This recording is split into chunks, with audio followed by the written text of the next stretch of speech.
Me llamo Juan Echanove, la banda, soy de Madrid, nacido en Madrid, nací el 1 de abril de 1961 y es lo que soy actor, soy teatrero, soy actor, director, productor, iluminador, escenógrafo, equilibrista, eso soy.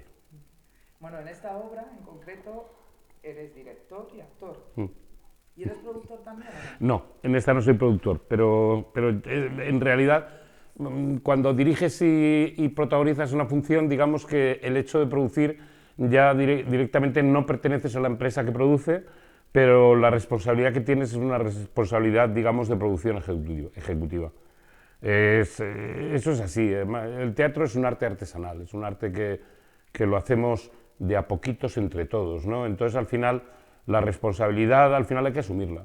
Y finalmente, el ser director o el ser productor o el ser el primer actor de la compañía, pues realmente se trata de tener más capacidad para arrastrar peso a lo largo de toda la ruta, ¿no? No es más que eso, porque finalmente no es o no debe de ser, digamos, algo que haga brillar a las personas por encima del proyecto.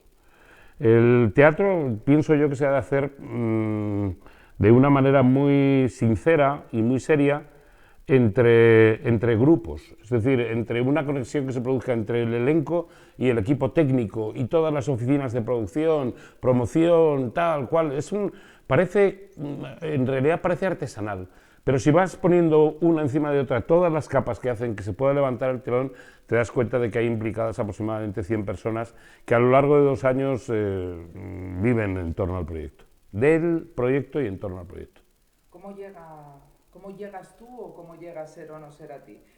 Bueno, Ser o no ser llega a mí, la primera vez que la vi, yo recuerdo que debía de tener aproximadamente 20, 21 años. La vi en casa de un amigo y me pareció una comedia brillante, inteligente, deliciosa. De hecho, cuando estábamos haciendo El Verdugo, bueno, Bernardo Sánchez Salas hizo la adaptación del Verdugo de Azcona y Berlanga y desde entonces hemos estado trabajando juntos. Yo creo que hemos hecho 5 producciones en las cuales ha intervenido él en la adaptación y yo o en la interpretación o en la dirección o en todo, como te decía. Y entonces ya nos planteamos, ¿por qué no hacemos Ser o no ser? Y yo le dije a Bernardo, esto es una locura. Estos son infinidad de personajes.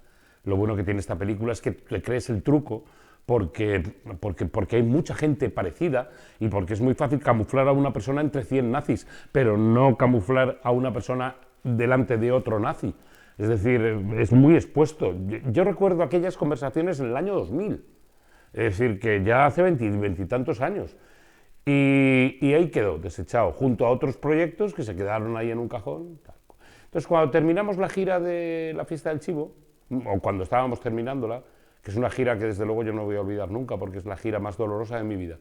Es una gira en la que yo fui comprobando plaza a plaza cómo este país estaba sumido en una tristeza absoluta, en un peligro absoluto, en un miedo absoluto, y tú ibas con una función que realmente hablaba precisamente de memoria histórica, hablaba de Trujillo, hablaba de Dominicana, hablaba de asesinatos, crímenes, de genocidios, es decir, de lo que es la historia de República Dominicana, frente a este ser y a esta familia absolutamente letal para un país y para la humanidad en general, ¿no?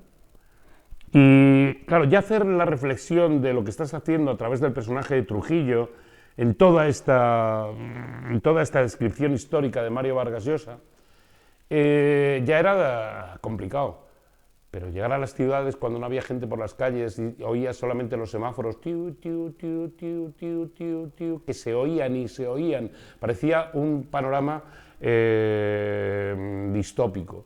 Parecía realmente como si nos hubieran impuesto una realidad y una realidad dolorosa, en la que solamente se rompía cuando llegabas al teatro y a lo mejor te encontrabas a 45 personas, no más, porque los aforos estaban limitados. La gente seguía queriendo ir al teatro, es increíble.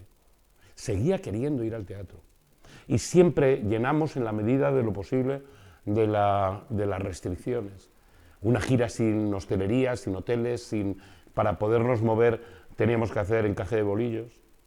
Recuerdo muchas noches de tener que cenar toda la compañía juntos en la recepción de un hotel porque nos teníamos que traer los sobres de embutido y estas cosas de Madrid, o en su caso poderlos comprar en alguna gran superficie cercana al teatro, sí, en el caso de que estuviera abierta. Y de ahí surgió la necesidad de querer hacer algo nuevo, de no querer dejar de trabajar juntos el elenco de la compañía. Y entonces yo siempre que surge esta necesidad del grupo, de tal y cual, inmediatamente delego en Lucía Quintana. Y Lucía Quintana dije, bueno, busca una función, busca una función.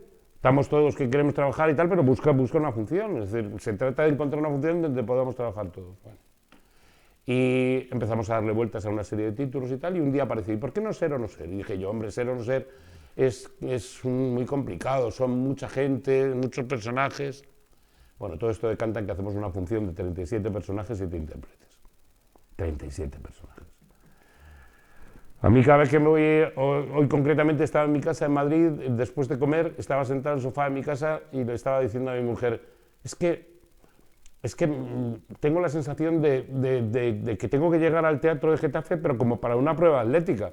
Es decir, más que para hacer teatro, tienes que estar en unas condiciones físicas enormemente activas para poder llevar todo ese ritmazo endiablado que tiene esta comedia.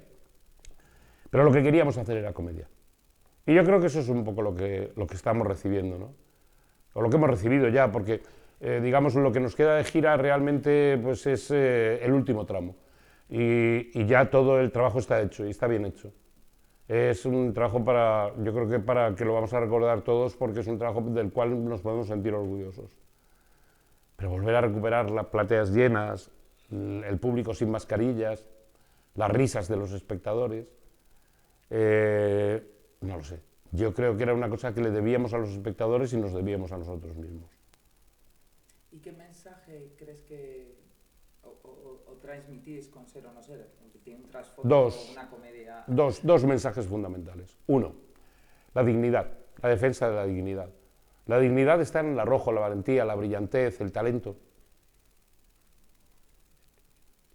Y que todo eso lo encarne una compañía de cómicos. O sea, en realidad, a ver si lo digo con una cierta precisión, pero uno se siente orgulloso de pertenecer a la troupe de los cómicos cuando hace una función de unos cómicos repletos de dignidad y con mucha brillantez. Me siento identificado con los cómicos que interpretan los personajes que hacen esta función. Las mascaritas, digamos las máscaras de carnaval, o un poco el esperpento de la función, es un esperpento que lo ejecutamos a base de técnica actoral, de técnica, de movimiento, de entendimiento, de sensibilidad. Pero los personajes, que son esos actores, ese Bronsky, Grinberg, Dobosh, Ravich, María Tura, ese aviador que es el personaje que interpreta a Nicolás Silloro, que es una maravilla, que es Sobinsky, que es una delicia, es el amor fu, es una cosa realmente increíble lo que hace este chico. Y Joseph Tura me hace creer, a veces, de una manera fugaz, me hace creer que el teatro tiene continuidad, que el teatro tiene solución, que seguimos siendo una pieza importante del sistema, porque somos esa pieza que no se calla frente al sistema, que de la misma manera puede enfrentarse a una situación política del momento porque somos ciudadanos y vivimos la realidad que vive además la gente, no vivimos dentro de urnas, pero que a la vez en un momento dado, frente a una situación límite, pueden tomar sus armas, que son las armas de la teatralidad, para jugarse la vida. Yo creo que ese es el gran discurso de Lubitsch. Todo eso trenzado, evidentemente, de todo un vodevil endiablado y de una carga de alta comedia que hoy en día la reconocemos incluso en algunas películas, en algunos proyectos, en algunos guiones de un cine generalmente americano, pero de un cine realmente que tienen una consistencia como seguramente el cine ya ha perdido, ¿no? Ni es más arriesgado el que no vive de ello que el que vive de ello. Yo creo que si perdemos la componente romántica de por qué nos subimos a un escenario para que la gente nos vea, si perdemos ese deseo infantil de recoger el aplauso, si todo eso lo embarullamos de castings, audiciones, tal cual, pum, pum, pum, pum, nos quedamos en una profesión absolutamente mediata, absolutamente antigua e incluso prescindible.